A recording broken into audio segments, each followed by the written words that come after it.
Bien, eh, para entender la biología evolutiva del desarrollo actual, hay algunos conceptos que son fundamentales. Uno de ellos es el concepto de modularidad.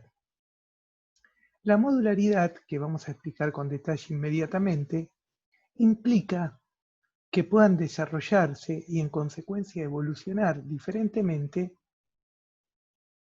distintos sectores del organismo. Esto lleva a divergencia en el desarrollo y en la evolución, y también lleva a procesos que vamos a ver después como la duplicación y la coopción, que es la posibilidad de que una estructura adquiera una nueva función. También tenemos que tener en cuenta que, si bien para la biología evolutiva del desarrollo actual la mutación es importante, es fundamental que esta mutación ocurra en genes reguladores,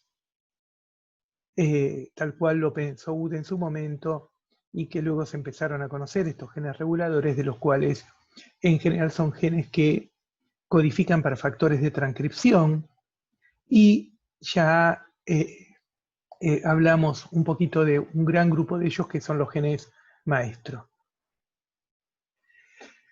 ¿Qué es un módulo? Podemos hacer una definición rápida y decir que los módulos de desarrollo son unidades autónomas, en realidad semiautónomas, capaces de generar un hecho embriológico. Si tomamos los criterios que dio Radolf Raff para definir un módulo, decimos que tiene una independencia, pero a la vez tiene una relación que es variable con otros módulos. Tiene una localización física específica dentro del sistema. El módulo ocupa un lugar, ya sea en el cuerpo, en un gen, en un tejido. Cualquiera de los niveles de organización pueden tener un módulo, pero está ocupando un espacio. El módulo tiene una transformación temporal en el desarrollo. El módulo no es igual al inicio que al final de la ontogenia. Y también tiene una transformación evolutiva que nos permite identificar un elemento homólogo en una ontogenia similar. Los módulos son autónomos, como decíamos, en realidad semiautónomos, porque siempre tienen una relación con otros, pero podemos considerarlos para una mejor comprensión como que tiene una autonomía y tiene una organización discreta, o sea, separado del resto. El grado de conectividad con otros módulos varía y son una unidad jerárquica dentro de una jerarquía superior, que es el organismo, que es el tejido, que es el órgano, que es el gen, etc. Pero también un módulo puede tener submódulos que tienen cierta independencia dentro de él. Como decíamos, los módulos pueden ser un campo morfogenético, como habíamos hablado antes, el cambio morfogenético a partir del cual se origina un dedo. Puede ser una vía de transducción de señales que intervienen en la regulación de la expresión de los genes. Pueden ser, por ejemplo, los discos imaginales de los insectos, de los cuales se originan determinada estructura anatómica. Pueden ser linajes celulares, o sea, por ejemplo, una subpoblación de neuronas, los parasegmentos, o pueden ser un rodimento de los órganos. Acá aparece un caso muy interesante que es la vesícula biliar, que si bien tiene una relación anatómica y funcional con el hígado, es un módulo de desarrollo totalmente independiente, lo que explica por qué ciertos animales como la paloma, los caballos, los camélidos, la rata, no tengan vesícula. Por ejemplo, la rata no tiene y el ratón sí. Y sin embargo, el desarrollo del hígado de la rata y el ratón es muy, muy similar. La vesícula es un módulo independiente y la no expresión de un gen fundamental para la formación de este órgano en cierto momento del desarrollo de la rata lleva a que esta especie no la desarrolle. Bien. Los módulos permiten una divergencia entre especies. Por ejemplo, el módulo ojo empieza a desarrollarse antes en la ontogenia de los diápsidos que de los mamíferos. Y fíjense lo que pasa. En un momento equivalente del desarrollo, aproximadamente cuando estaba ese filotipo del que hablábamos en el video anterior, el ojo de un lagarto o de un pollo es mucho más grande que el de un mamífero. Independientemente de que ese mamífero, este es un társero, va luego a desarrollar un ojo muy grande, pero eso es una adaptación, un desarrollo posterior. En este momento ocurre esto, hay esa divergencia entre el desarrollo del ojo con respecto al del resto del organismo, entre diápsidos y mamíferos. Fíjense acá cómo la modularidad permite cambios característicos de grupos de animales. En general, los mamíferos tienen un desarrollo que va más o menos similar en ambos miembros torácicos y pelvianos. En algunas especies, los miembros como la nuestra, los miembros pelvianos terminan siendo más largos, pero por una continuación del desarrollo, mientras que en las aves lo más común es que tengan un mayor desarrollo de los miembros torácicos que van a ser las alas. Pero fíjense lo que pasa en estas excepciones. Murciélagos y kiwi. Fíjense el murciélago cómo el miembro torácico, inmediatamente el módulo de miembro torácico empieza a crecer mucho más y luego empieza a diferenciarse en el ala, que por ejemplo va a tener cambios como la falta de muerte celular de las membranas interdigitales. ¿Qué pasa en el kiwi? A diferencia de lo que pasa en la mayor parte de las aves, este animalito tan extraño de Nueva Zelanda no va a desarrollar alas, estas van a quedar apenas como un pequeño esbozo. En cambio, va a desarrollar miembros pelvianos muy grandes. Obviamente es una ave que va a caminar y no volar. La existencia de módulos en el desarrollo permite que haya una disociación del desarrollo, como veíamos recién, por ejemplo, de los miembros torácicos y pelvianos, que permite la aparición de cambios espaciales y temporales. Básicamente lo que se llama heterocronía, que es el cambio en el momento, cambios temporales en el desarrollo de un módulo o de un órgano, y también cambios espaciales, o sea que un módulo pase a tener una ubicación diferente. También los módulos pueden hacer algo muy importante, que es duplicarse y diverger. Esto, por ejemplo, es importante si consideramos los genes como módulos. La duplicación génica es una de las fuentes más importantes de cambio evolutivo, además de la mutación de los genes reguladores, para la teoría de, o el modelo del Evo-Devo. ¿Por qué? Vamos a tomar un ejemplo que vamos a simplificar también, que es el de las globinas. Las globinas son una gran familia de proteínas que, entre otras funciones fundamentales, hay varias de ellas que intervienen en la formación de transportadores de oxígeno. Por ejemplo, la mioglobina, que lo transporta en el músculo, o la hemoglobina en la sangre. Por ejemplo, las hemoglobinas tienen 4 cadenas de globinas unido a un grupo que se llama hemo, donde hay hierro, que es el que transporta oxígeno. Bueno, por ejemplo, los mamíferos tenemos hemoglobinas fetales y hemoglobinas adultas. ¿Qué ocurre? La hemoglobina fetal tiene una afinidad por el oxígeno mayor que la hemoglobina adulta. Esto es por algunas modificaciones en los aminoácidos de algunas de sus cadenas. ¿Y esto qué permite?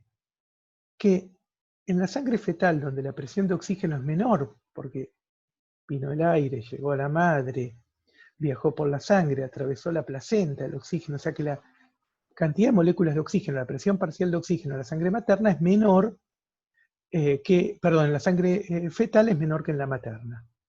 Entonces, la hemoglobina fetal tiene mayor afinidad por el oxígeno que la materna. Si la fetal tuviera la afinidad del oxígeno de la materna, no podría transportar oxígeno a esa presión eficazmente. En cambio, si la materna tuviera la afinidad de la fetal en esa mayor tensión de oxígeno, le sería muy difícil realizar el intercambio gaseoso con los tejidos.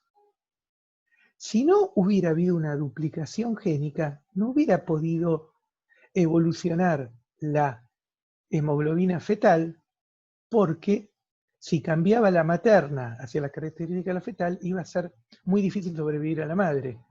En cambio, al haber duplicación, se pudo dar esa divergencia con la aparición de dos hemoglobinas diferentes con dos funcionalidades diferentes. Y obviamente, los genes para la hemoglobina fetal se expresan en la vida prenatal y los de la hemoglobina adulta en la vida postnatal.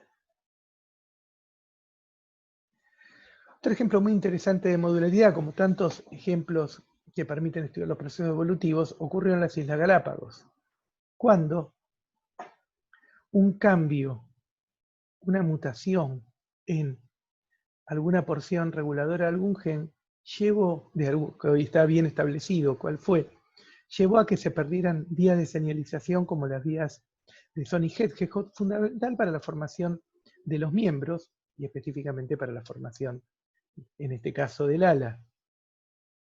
Esta especie de cormorán que vive únicamente en el mundo, en una parte de las Galápagos, aislado, y cuya actividad principal es la natación y el buceo,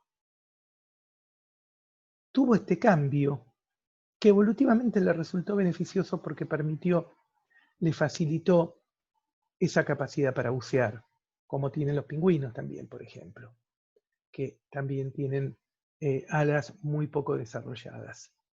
Este es un cormorán común, típico, y este es el cormorán sin alas, característico de Galápagos. Fíjense cómo una mutación puede llevar a un gran cambio. Si hubiera mutado de forma tal que la vía Sonic se aceleraba, se alteraba en todos los órganos, hubiera sido incompatible con la vida, pues ese animal no hubiera podido desarrollar su cerebro, por ejemplo. Pero el cambio, esa mutación, al ser en porciones reguladoras, hace que únicamente se altere en la formación del ala. Y acá lo vamos a ver de forma muy interesante con lo que ocurre con este pececito, Gasterotheres aculeatus, que vive en medios marinos y hay poblaciones también de agua dulce. Las poblaciones de agua dulce no tienen las espinas pélvicas y esto tiene que ver con un cambio en la porción reguladora de un factor de transcripción. Todo gen tiene porción codificadora, que es la que acá aparece en rojo, TPX1 es el gen. Esta es la porción que va a terminar transcribiéndose y luego traduciéndose.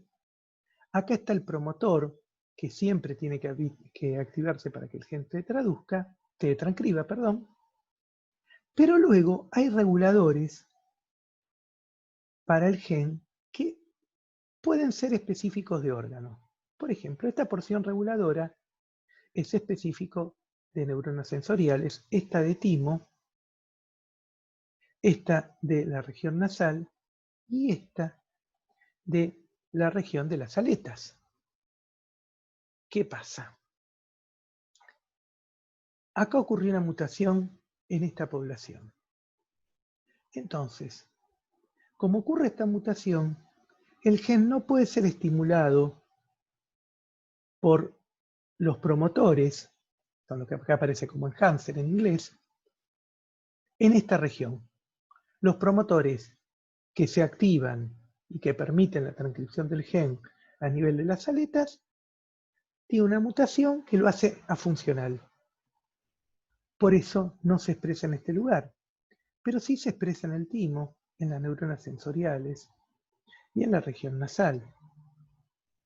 Imagínense que si la mutación hubiera sido acá, el gen quizás no podría transcribirse o formaría como resultado una proteína no funcional, y este gen que es fundamental para la formación del timo y de ciertos tipos de neuronas no se activaría en ningún lado, y esto iba a terminar seguramente con la muerte prenatal del animal. Bien, otra cuestión importante de los módulos es que estos módulos tienen integración. Los módulos están relacionados unos con otros. Por ejemplo, el módulo ojo, como vamos a ver en el siguiente video, tiene una relación con el módulo órbita. Y lo mismo ocurre entre cerebro y cráneo. Como ya dijimos, los módulos permiten la disociación, entre otras cosas permiten la heterocronía, que ya lo vimos, luego lo vamos a ver con mucho más detalle, pero que lo vimos en el desarrollo del ojo de los amniotas, y también la alometría o crecimiento diferencial. Y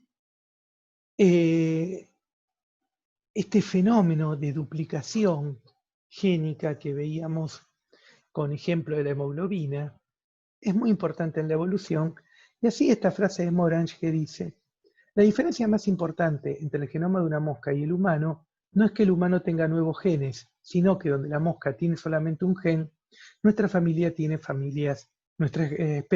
tiene familias multigénicas.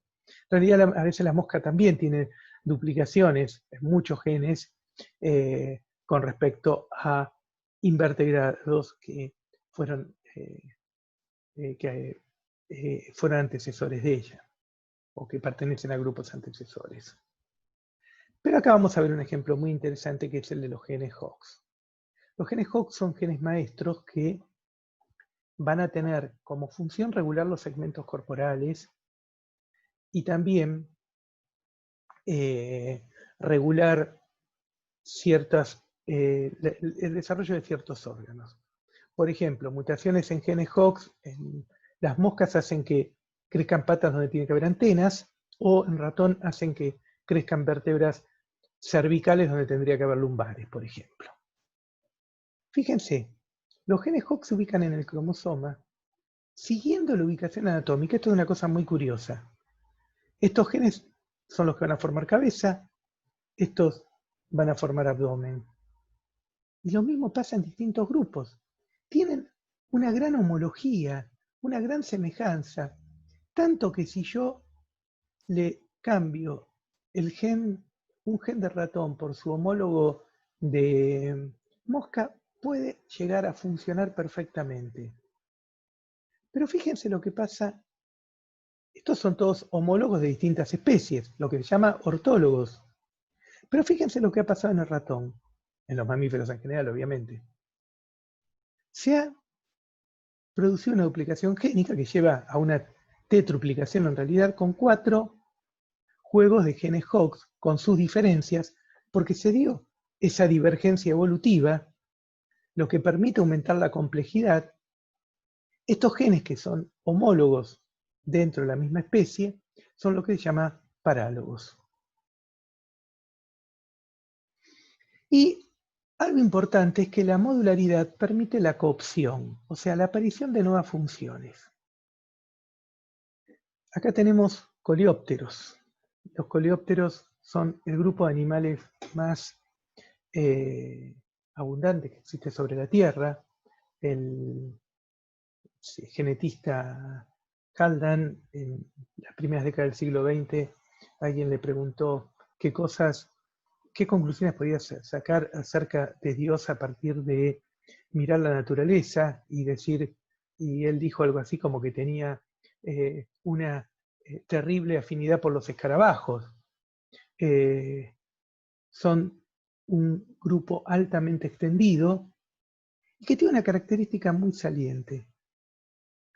Sus alas anteriores, su par de alas anteriores, se ha transformado en una estructura que se llama élitro, que se caracteriza por tener exoesqueleto de quitina, cosa que no tiene ninguna otra otro grupo de insectos. ¿Qué es lo que ha ocurrido aquí? Esas alas, en el gen que actúa como gen maestro para formar las alas, activa en este lugar también el gen necesario para, un gen necesario para la formación de quitina, cosa que ninguna otra especie hace. Esa modularidad, que el élitro sea un módulo, o sea, que mejor dicho, que el par de alas anteriores sea un módulo diferente que el par de alas posteriores, ha permitido que ese módulo tome una característica totalmente distinta con una función de protección que antes no tenía y que evidentemente ha funcionado muy bien dada la gran variedad de escarabajos que hay en el planeta. Bien, acá dejamos este video para continuar en uno siguiente. Así ustedes pueden repasar cualquier concepto o inclusive a partir de mi mail realizarme cualquier consulta. Muchas gracias.